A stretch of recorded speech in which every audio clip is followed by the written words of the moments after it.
Tag TV US-Canada brings you news and views from White House and State Department's press briefing. Y le doy la palabra a la representante de los Estados Unidos.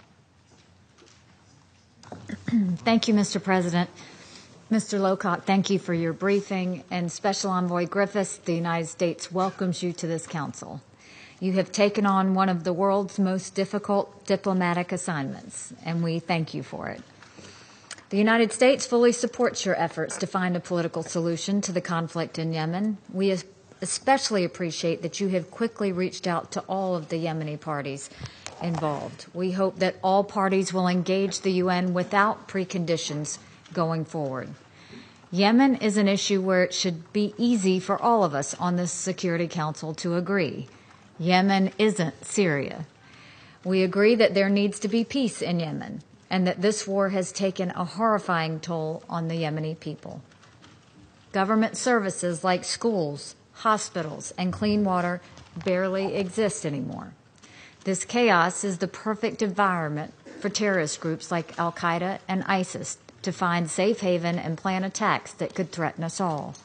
Finding peace is urgent, but pushing for peace also requires that we do not reward bad behavior. Iran and the Houthis in particular need a much better understanding of our seriousness when it comes to their destabilizing activity. Just because we aim for peace does not mean we look the other way when they take steps to make this war even worse. To achieve enduring peace in Yemen, Iran must stop its interference and its violations of the arms embargo this council imposed. Last week, the Houthis launched yet another round of ballistic missiles at Saudi Arabia. At the end of March, debris from a Houthi missile attack against the capital of Saudi Arabia killed a civilian. We have warned before that it was only a matter of time before the Houthi attacks caused civilian casualties in Saudi Arabia. Now that prediction has come true. Each day that goes by, the risks of greater regional conflict increase. And yet this council has not acted to hold the Houthis and Iran accountable for weapons that violate the arms embargo in Security Council Resolution 2216. We all went to Washington, D.C. to see these missiles firsthand, to see how the missiles found in Saudi Arabia originated in Iran.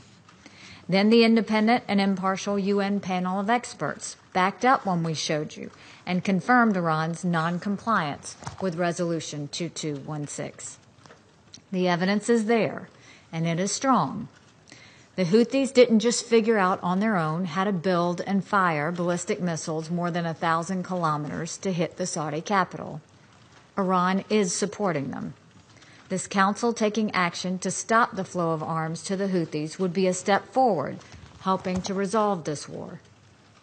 The Houthis must realize that if they continue to use banned weapons in war, the international community will be united in condemning them. The United States supports the ability of our Saudi partners to defend their borders against these threats. We will continue pushing in this council for real accountability. The Houthis are showing no sign of stopping their missile launches toward Saudi Arabia. It is imperative that this council come together to make clear that these provocations are unacceptable. We hope that all parties, especially the Houthis, see the arrival of Mr. Griffiths as a chance to start down a new path.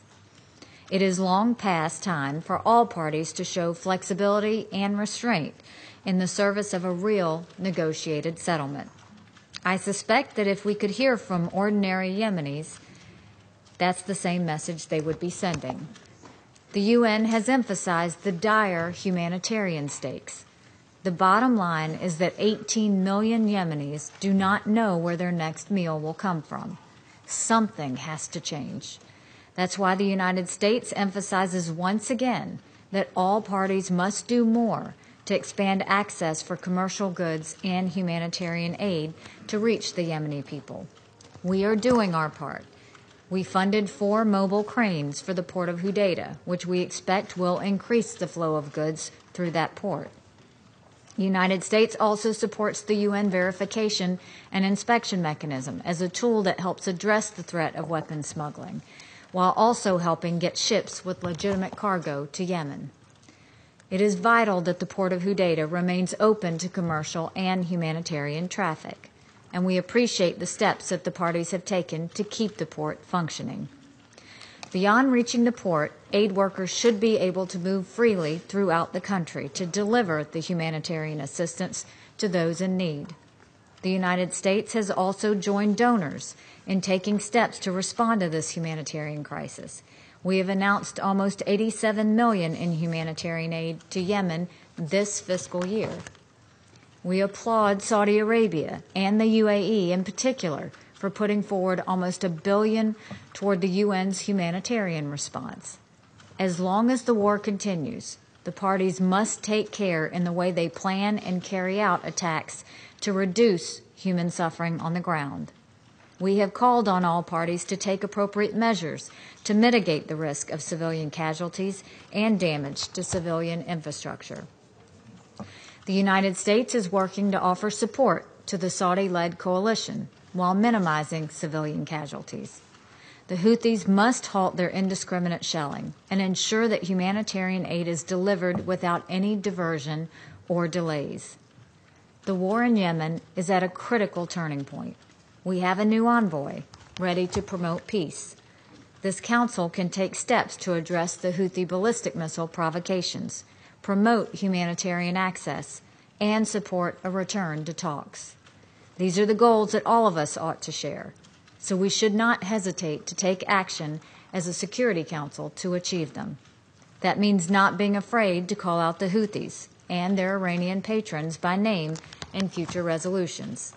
That means actually leaning on the parties to negotiate in good faith in the UN process. That means responding generously to the UN's humanitarian appeals and standing by our demands for unfettered humanitarian access. If we do these things, we can lay the groundwork for an enduring political settlement. Thank you. Los Estados Unidos por su declaración. Palabra a la representante de los Estados Unidos. Thank you, Mr. President.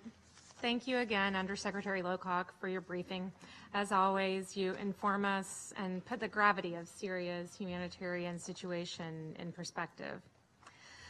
First, given all of the interesting accusations we heard earlier, I want to make a few points crystal clear. The 75 members of the global coalition to defeat ISIS joined forces to liberate people from ISIS control in Iraq, and the coalition continues our campaign to eradicate ISIS in Syria. Despite the difficulty of this task, our operations have succeeded in rolling back the so-called ISIS caliphate and addressing a dire threat to our collective peace and security. The coalition made these gains while the Assad regime and its backers focused their guns mostly on the Syrian opposition groups that weren't ISIS terrorists. While we went after ISIS and actually achieved lasting gains for the Syrian people, the Assad regime was busy bombarding civilians in places like Aleppo, Idlib, and eastern Ghouta. The coalition's operations were carried out in scrupulous regard for the laws of war and to minimize civilian casualties. In Raqqa, our partners conducted a neighborhood-by-neighborhood evacuation of civilians ISIS had trapped in the city.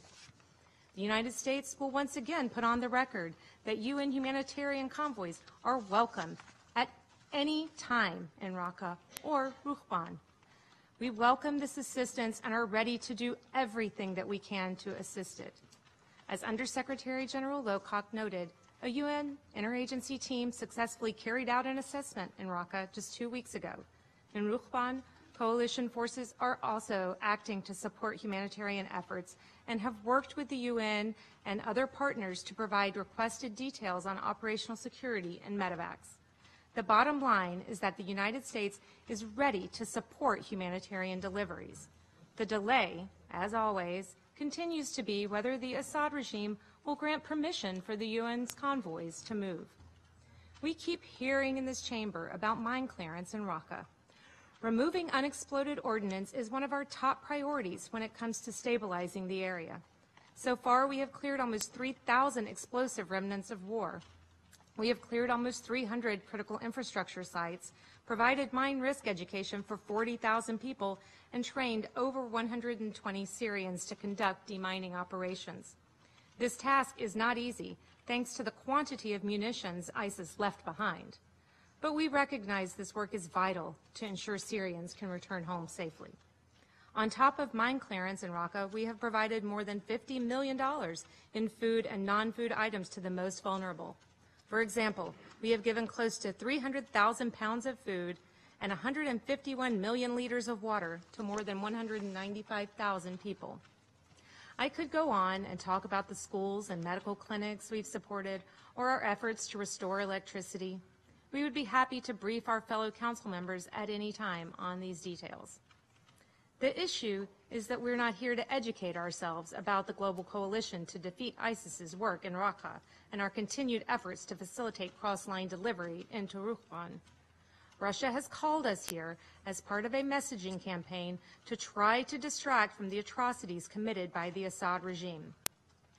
In order to do that, Russia has asked this council to focus its attention on the one part of Syria where the Assad regime isn't pummeling civilians to death with barrel bombs or banned chemical weapons. Consider what has taken place since the Security Council demanded a ceasefire in Resolution 2401. On February 24th, the Council demanded a halt to the fighting in Syria. Instead, the same day the resolution was adopted, the Assad regime flagrantly disregarded it. The Assad regime and its backers ignored this council and launched an all-out campaign to seize eastern Ghouta. This campaign culminated with the use of chemical weapons against innocent men, women, and children. Over 151,000 civilians were displaced. Now fighting is escalating in northwestern Syria. Between April 2nd and April 7th, Syrian and Russian airstrikes damaged 4 medical facilities in this part of the country, a disturbing repeat of previous circumstances. Between mid-March and early April, airstrikes reportedly killed another 188 civilians and injured 120 others. In addition to a ceasefire, the Council has also called again and again for unhindered humanitarian access in Syria. However, since the beginning of 2018, the Syrian authorities have only allowed 6 cross-line interagency convoys to deliver humanitarian aid. 6. That is just 5% of the cross-line assistance requested by the UN. More than ever, we need to focus on ensuring that this Council's demand for a ceasefire and for unhindered humanitarian access actually get implemented on the ground. But that would require the Assad regime to stop its brutal campaign against the Syrian people, and the countries with influence over Assad to join us in demanding that the Assad regime stop its senseless slaughter of the Syrian people. The United States will not stop focusing on the ways to achieve that goal, no matter how many times our Russian colleagues convene these cynical, thinly disguised diversions. Thank you. Agradezco a la representante de Estados Unidos por su declaración y le doy... TAG TV US Canada brings you news and views from White House and State Department's press briefing.